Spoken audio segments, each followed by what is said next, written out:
আল্লাহ বলতেছেন হাবিব আপনি আমার বাড়িতে আসছেন বিদায় হয়ে যাচ্ছেন, আমি আল্লাহ আপনার উম্মতের জন্য 50 ওয়াক্ত নামাজ বাজেট করে দিলাম। জোরে বলেন কয় ওয়াক্ত? আরো আসতে বলেন। 50 ওয়াক্ত নামাজ নিয়ে ষষ্ঠ আসমানে নামলেন, মুসা নবীর সঙ্গে দেখা। মুসা নবী বললেন আল্লাহ আপনার উম্মতকে কি দিলেন? বলো 50 ওয়াক্ত নামাজ। মুসা নবী বললেন 50 পারবে না, আপনার উম্মতেরা খাদ্যে ভেজাল, কথায় ভেজাল, কাজে ভেজাল, ভেজাল হবে, দুর্বল হবে, ওরা পারবে না। কমান কমাতে কমাতে পাশে নিয়ে আসেন। মুসা নবী বলতেছেন 5ও পড়বে না। কথাটা ঠিক না ভাই? ঠিক। এখন আমরা সবাই কি 5 ওয়াক্ত নামাজ ঠিক মতো আদায় করি? এই যে উত্তরবঙ্গে গাড়িগুলো আসে ঢাকা থেকে, যখন হোটেলে সিরাজগঞ্জে লাগায়, নামাজের সময় হয়ে যায়, আমি লক্ষ্য করি মুসলমানের বাচ্চারা নামাজ তো দূরের কথা, টয়লেটে ঢুকে প্যান্টের চেন খুলে ডাইরেক্ট অ্যাকশন, পানিও লয় না। কথা বলেন ঠিক না ভাই? ঠিক।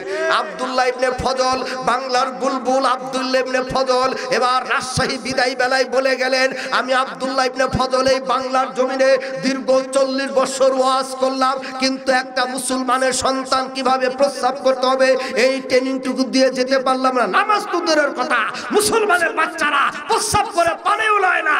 কথা বলেন ঠিক না ভাই? ঠিক। তাই মুসা নবী বললেন আপনার উম্মতেরা 5ও করবে না। কমা নবী বললেন আমি আর যেতে পারবো না, শরম লাগতেছে।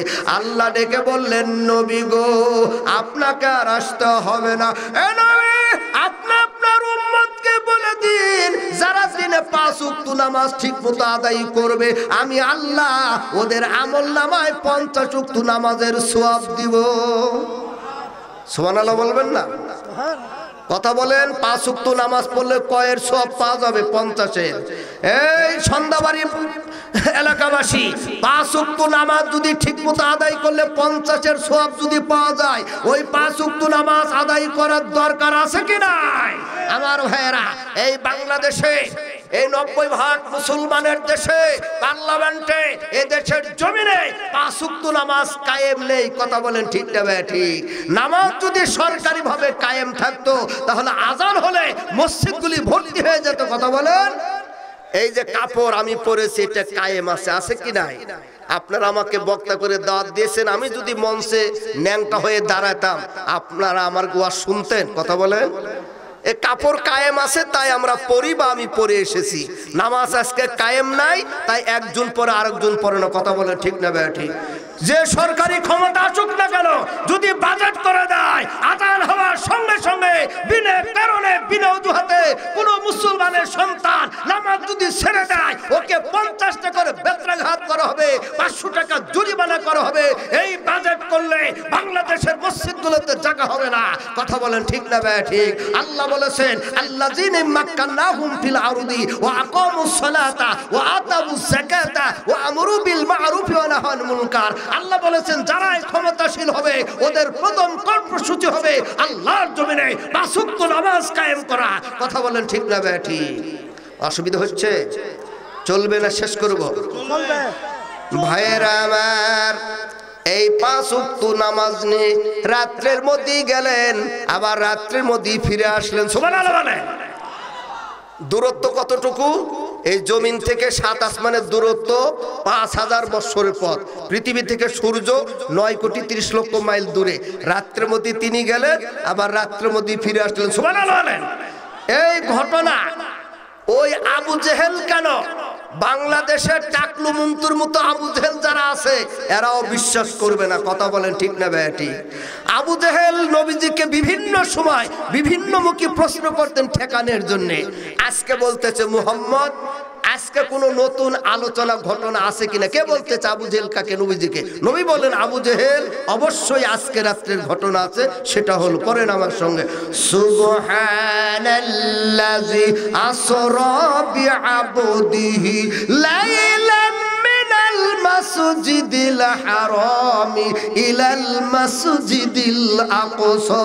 আবু জেহেল, আবু জেহেল, আজকে রাত্রের কিছু অংশ বাকি থাকতে আমাকে মক্কা থেকে বাইতুল মুকাদ্দাসে নিয়ে যাওয়া হলো। ওখান থেকে সিদরাতুল মুনতাহায় গেলাম, এরপরে 7 আসমান পার হলাম, আরশে আজিমে গেলাম, আল্লাহর সঙ্গে কথোপকথন করলাম। আমি জান্নাত জাহান্নাম স্বচক্ষে দেখে ভ্রমণ করে আমার উম্মতের জন্য 5 ওয়াক্ত নামাজ বাজেট করে নিয়ে আসলাম। সুবহানাল্লাহ বলেন। এই কথা শোনার পরে আবু জেহেল বলতেছে, মুহাম্মদ তোমার এতদিন পাগল বলছি, তার কোনো প্রমাণ দলিল ডকুমেন্ট ছিল না, আজ দেখি তুমি পাগল হয়ে গেছো। নাউজুবিল্লাহ বলেন। কথা বলেন, জবাব দিতে হবে।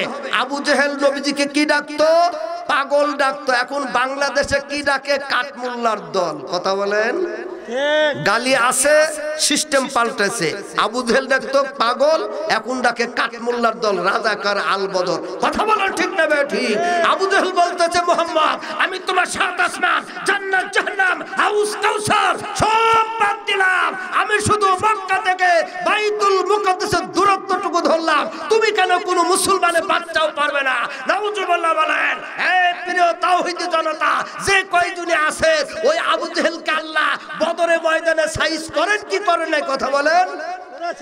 এই যুবক যারা এসেছো, আমি বর্তমানে ঢাকাতে দেখে পাচ্ছি অনেক যুবক ছেলে পেলেরাই দুই সাইডে চুল খাটো করে উপরে তালপট্টির দ্বীপ বানায়। কথা বলেন। আবার অনেকে দুই সাইডে চুল খাটো করে রেখে এখানে প্রেমিকার নাম লেখে। এই যে বিশ্বকাপ খেলা বিদায় হয়ে গেল, আর্জেন্টিনার মেসি, নেইমার, এমবাপ্পে ওরা যেভাবে চুল কেটেছে, বাংলার অনেক যুবকেরাই ওই কায়দায় চুল কেটেছে। কথা বলেন ঠিক না ঠিক? প্রিয় তাওহীদি জনতা, আমাদের শরীরে, আমাদের দেহে, বডিতে, প্রত্যেকটা জায়গায় রাসূলের আদর্শ থাকবে। নেইমার, মেসি এদের আদর্শ থাকবে না। কথা বলেন ঠিক না ঠিক? যুবক যারা এসেছো, ইতিহাসের পাতায় কান লাগো। যে আবু জেহেল রাসূলকে পাগল ডাকতো, এই ঘটনাকে সে অবিশ্বাস করেছিল, আল্লাহ তাকে কিভাবে সাইজ করলেন। যুবক যারা এসেছো, ইতিহাসের পাতায় কান লাগাও। সাহাবী আব্দুর রহমান ইবনে আউফ বলেন, আমরা বদরের যুদ্ধের ময়দানে দাঁড়িয়ে আছি, বিশ্বনবী আমাদেরকে যুদ্ধের প্রশিক্ষণ দিতেছিলেন। এমন সময় তাকায়া দেখলাম বদরের ময়দানে ঢুকতেছিল মাস, মুআব্বাদ, ওরা দুটি ভালো, ওরা দুটি ভাই। বড় ভাইয়ের বয়স ছিল 13 আর ছোট ভাইয়ের বয়স হলো 12। ওরা দুটি ভাই বদরের ময়দানে ঢুকে কি জানি খুঁজতেছিল, তালাশ করতেছে, অনুসন্ধান করতেছে। আমি ওদেরকে ডেকে বললাম, তোরা কার মার সন্তান রে? এক্ষুনি সময় আছে, মার কুলে চলে যা। ওই যে আবু জেহেলের সৈন্যরা ঢুকতেছে, তোদের দেখলি মেরে ফেলে দিবে, তোরা মার কুলে চলে যা। ওরা দুটি ভাই সেদিন বলতেছিল, চাচা, চাচা, আমরা দুটি ভাই গত রাত্রিতে মার হাতে হাত রেখে ওয়াদা দিয়ে এসেছি, আবু জেহেলকে হত্যা না করা পর্যন্ত আমরা দুটি ভাই মার কুলে ফিরে যাব না। জুরবাল মারহাবা। কিন্তু চাচা, আবু জেহেলকে কোনো দিন দেখি নাই, আবু জেহেলকে চিনি না, জানি না, আবু জেহেলের চেহারাটা জানাও নাই, একটু আবু জেহেলের চেহারাটা দেখায় দাও। আবু জেহেল লম্বা দেহ বিশিষ্ট সুন্দর চেহারার লোক ছিল। ওর সৈন্যরা ঘোড়ার উপর বসিয়ে পাহারা দিয়ে ময়দানের দিকে নিয়ে যাচ্ছিল। ওদের দুই ভাইকে দেখিয়ে দেওয়া হলো, ওই যে তাকায়া দেখো, ওই যে আবু জেহেল ঘোড়ায় বসে আসতেছে। ওরা দুটি ভাই আবু জেহেলকে এক নজর দেখা মাত্রই নারায়ে তাকবীর, আল্লাহু আকবারের ধ্বনি দিতে দিতে আবু জেহেলের ঘোড়ার সামনে ব্যারিকেড দিয়ে দাঁড়িয়ে গেল, ওর পথ রোধ করে দাঁড়িয়ে গেল। এই অবস্থা দেখার পরে আবু জেহেলের পুত্র ইকরামা দৌড়ে এসে শানিত ধারাল তরবারি বের করে এক কূপ মেরে দিল বাম হাতের কবজির মধ্যে। এখানে কূপ মেরে হাতটা ঝুলিয়ে দিল, হাতটা চামড়ার সঙ্গে ঝুলতেছে, অসুবিধা হইতেছে, সমস্যা দেখা দিল। হাতটা পায়ের নিচে ফেলে বাম হাত এই জায়গায় লাগাইয়া এক টান মেরে হাতটা ছিঁড়ে ফেলে দিল।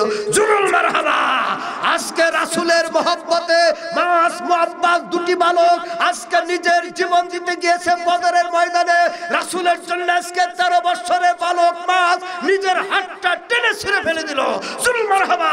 আজকে সেই 90% মুসলমানের দেশে টাকলু মুমতির মতো অনেক আবু জেহেলের চেলা চামুন্ডারা সেই রাসূলের চরিত্রের বিরুদ্ধে স্লোগান দেয়। আমি উদাত্ত আহ্বান জানাতে চাই, এই 90% মুসলমানের দেশে রাসূলের চরিত্রের বিরুদ্ধে কেউ কিছু বললে আমরা ছাড় দিব না। কথা বলেন ঠিক না বেঠি? আসলে লোক নাই তো, অসুবিধা হচ্ছে আপনাদের? ভাষা বুঝতেছেন? চলবে কিছুক্ষণ? ভাইয়েরা আমার, রাসূলের প্রেমে পাগল হয়ে মহিলারা এক টান মেরে হাতটা টেনে ছেড়ে ফেলে দিল। আপনারা বাজারে দেখবেন গরু যখন জবাই করা হয় এই জায়গার গোশতটা লাভ পারে, কথা বলেন ঠিক না ঠিক? এই জায়গার গোশতটা লাভ পারতেছে, টাটকা রক্ত গুলি গড়ে গড়ে পড়তেছে।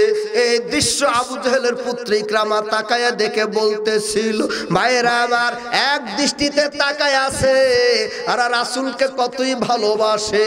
এই দৃশ্য দেখার পরে ডেকে বলতেছে, এ আবু জেহেলের পুত্র ইকরামা তাকায়া দেখ, আবু জেহেলের সৈন্যরা তাকায়া দেখ রে, আমরা নিজের জীবনের চাইতো বিশ্ব নবীকে কত না ভালোবাসি। সুবহানাল্লাহ বলেন। একটু জবান খুলেন, পড়েন আমার সঙ্গে, ঘুম ভেঙে যাবে, পড়েন আমার সঙ্গে। প্রেম যদি তুই, পড়েন, প্রেম যদি তুই করবি রে মান, সব ছেড়ে চল মদিনায়। হায় হায় প্রেমে রাসূল যে দেশে ঘুমায়। সুবহানাল্লাহ বলেন।